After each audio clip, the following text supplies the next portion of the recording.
Are you in menopause and you're struggling with weight loss, brain fog, balancing your hormones, knowing what to eat, when to eat? Hi, this is Carrie Burrows from KB Consulting, and I'm your midlife mentor and motivator. And today we are going to talk about intermittent fasting, time restricted eating, and how maybe this could be a tool to use in your toolbox as you are navigating the bumpy road of menopause and perimenopause. So I know your plight. I also went, all of a sudden I was like, I'm gaining weight.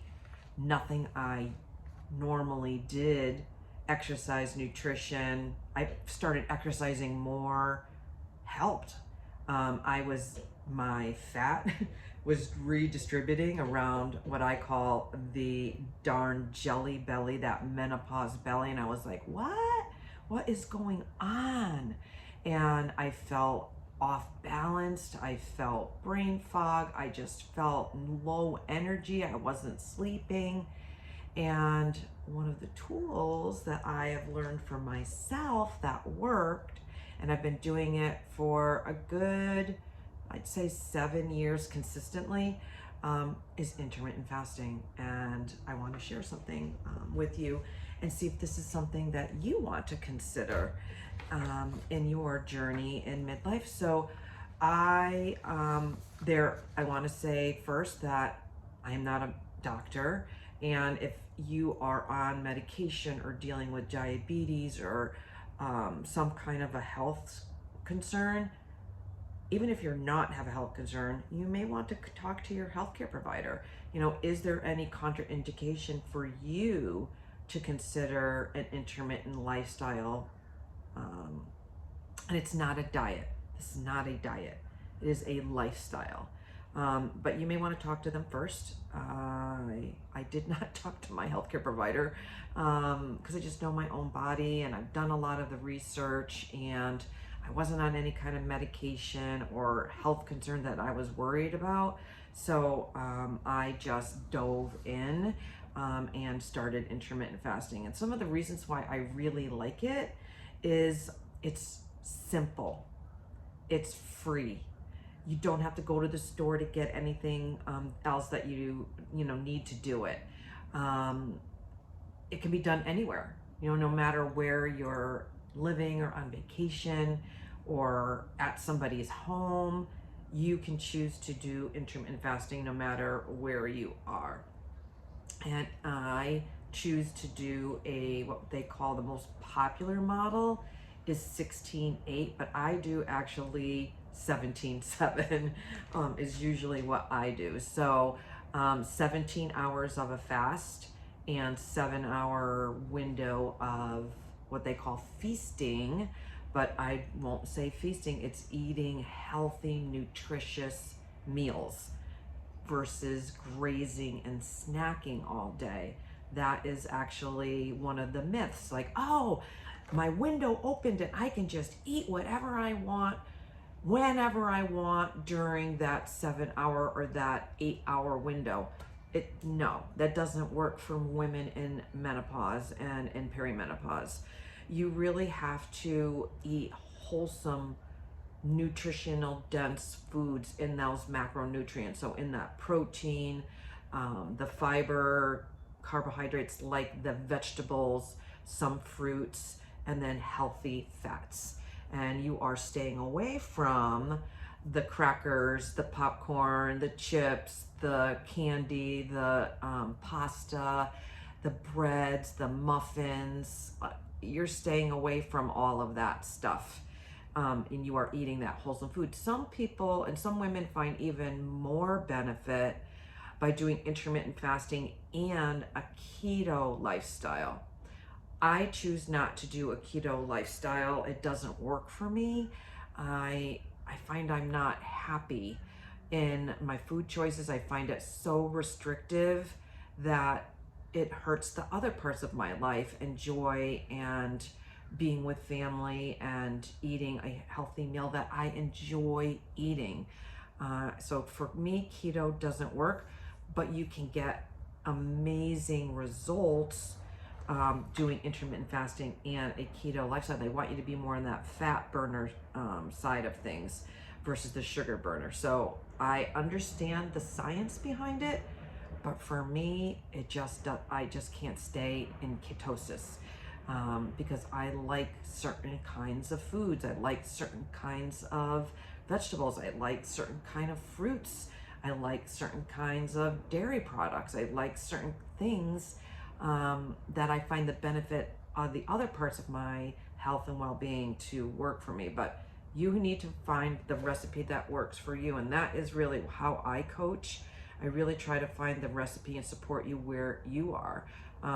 You can do it on, if you are keto, if you are paleo, if you are vegan, if you are vegetarian, you can do this lifestyle. But I want you also to know that you have to learn to be flexible in your intermittent fasting. If you become so strict, then you'll probably not stick with it. So say I knew I was going to a brunch for an event for somebody. I would shorten my window the day before so that I still was keeping with my eating window. So I do adjust it a little bit, but I'm also allow myself some grace when it doesn't stick. Or say you're gonna go out for dinner with somebody and you're meeting them for dinner and it ends up being a later dinner than you normally do. I will try to adjust or just allow myself to go back into my schedule the next day. And there are great fasting apps that you can do right off your phone to help keep you on track, and it can help you track your food. There's Fastic, there's one called Life, and there's also one called a Chronometer. So Chronometer is more of a tracking of your food, so it keeps track of your macronutrients, but the other ones are definitely your fasting apps. And so I do love them because then it almost kind of rewards you and like makes you feel happy, like, oh my God, I'm almost there and I got this. So I totally would think of getting one of those apps. So some of the benefits, and there are almost like 100 benefits of intermittent fasting for women or just for people in general, but I try to like get it down to some of maybe the core few for women in menopause. So it accelerates your fat loss and your weight loss journey. I've definitely have experienced this, and it also helps for me my weight management and keep me at that same place. I literally could say that I literally can still fit into my same size jeans. I can still wear my same size clothes. The scale goes up and down for me just a little bit, and it mostly is about me building muscle than me losing weight. So I'm okay with that. The scale is not a barometer for me as much as fitting into my clothes, my energy, my strength, my endurance, my vitality. So you need to weigh that for yourself. What is it for you? Does it need to be that number on the scale? Because that's really, but most people that are doing intermittent fasting experience a 25% faster fat burning rate because they are. Improved metabolic function. So your metabolism actually speeds up and you have a better metabolism, a better gut health, and digestion, and we want those things. So absolutely great benefit. Enhanced hormone balance. Ladies, we need more hormone balance, and this is a natural way to help get there with other tools and other holistic remedies, absolutely, but this has been shown. But I will preface this, if you are still a cycling woman in perimenopause, you are still getting your cycle. Even if you can't maybe predict it because it's a little bit unpredictable, but around your day 20 of your cycle until you get your period is what we call that nurture phase.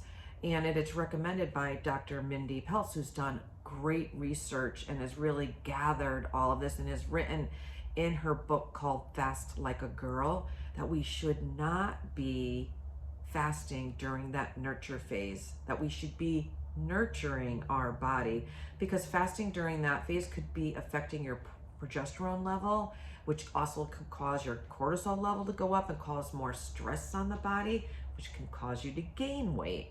So we're not really saying that eat whatever you want to eat and have the ice cream and the chips, and no, you still should be eating a healthy meal, but maybe not fasting or doing extreme fasts during your nurture phase.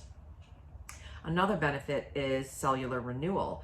So that is why I choose to go to the 17 hours and beyond, because at 17 hours, our body goes into autophagy, which, what is autophagy?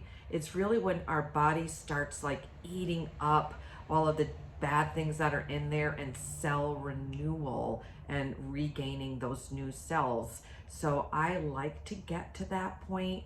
I feel that it has been helping me feel more vibrant. I want to say in my skin, my hair, beauty wise, I have felt the difference when I stay in that, go into that autophagy. So I recommend that. And even if you can't do it every day, can you do it just even 2 days a week? Your body will benefit hugely. And then another benefit is mood and clarity. It can actually change our brain to help us deal with anxiety, depression, focus, clarity, because I don't know about you ladies, but my midlife journey definitely, it affected my brain fog and my focus and staying on track.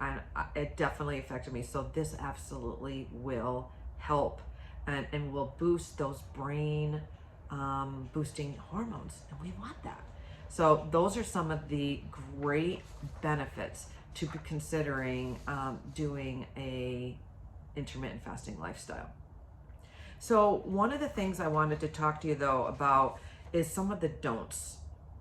And because some women will start too quick and like, oh, I'm just gonna go right in and I'm gonna do 17 hours. And if you're not used to doing that, you're probably gonna hate it, and you're gonna hate me, and you're gonna fail. So it is recommended to start small. Start just 12 hours. So say you finish dinner at 7 p.m., you do not have anything with calories until 7 o'clock the next day, right? That's already 12 hours. But I say, can you do 13 hours? You already get so many more health benefits just by doing 13 hours. So can you do that? Can you finish your meal at 7 p.m.? That means no dessert, no like coffee or teas with cream and real sugars in it, or desserts or anything like that, and then not have anything until that maybe 8 o'clock in the morning. But when you do break that fast, that you're having something with high protein and healthy fat, and maybe with some kind of carb to it, and you're not having like the bagel with the cream cheese and the jelly and that. Choose wisely how to break your fast.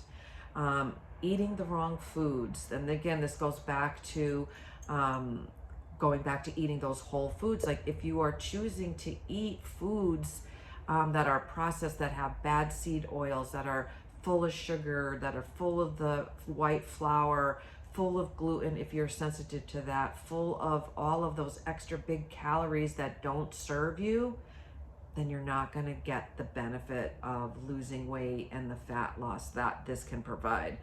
So really looking at that. Are you one that goes to Starbucks afternoon and you're getting, that big coffee drink that's got all of the sugar and the whipped cream and all of that stuff in it? Then maybe think about what can you substitute with it instead.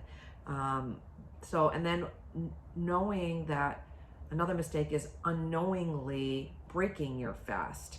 So say you are starting with maybe that 13-hour fast and you are a coffee drinker and you drink coffee first thing in the morning, but you're adding the cream and you're adding the flavored sugars and all of that to it, you just broke your fast. So really you have to stay on just black coffee, water, teas, sparkling mineral water. You can add, some people can, and I am one of those people, I'm lucky. I can put a small amount of a high quality organic stevia or a monk fruit or aloes into my teas in the morning, and I still won't, it won't raise my glucose to where I break my fast. So I am able to do that. You may need to get a glucose monitor to figure out if that is for you. But I am able to stay in a fasted state by having a tea with a little bit of, and I want to make sure I say organic quality stevia, because some of the stevias are not high quality and they have extra ingredients. That I actually like the liquid kind, and I know that I am just getting stevia, not preservatives and additives and other things to it. So that would be my key for you. And then another mistake women are making is they're not drinking enough quality water. And why do I say quality water? Because some women will drink not enough water, or they'll drink water out of plastic water bottles that have been warmed and then cold and then warmed and then cold. And what happens is the plastics leach into your water, and then it actually adds a disruptor into your body and a toxin into your body. And that's something that we are trying to get rid of while we're in this fasted state. So not drinking enough water. So if you do have the cup of coffee, which is a caffeinated beverage, you need to then substitute that with water and then add more water on top of that.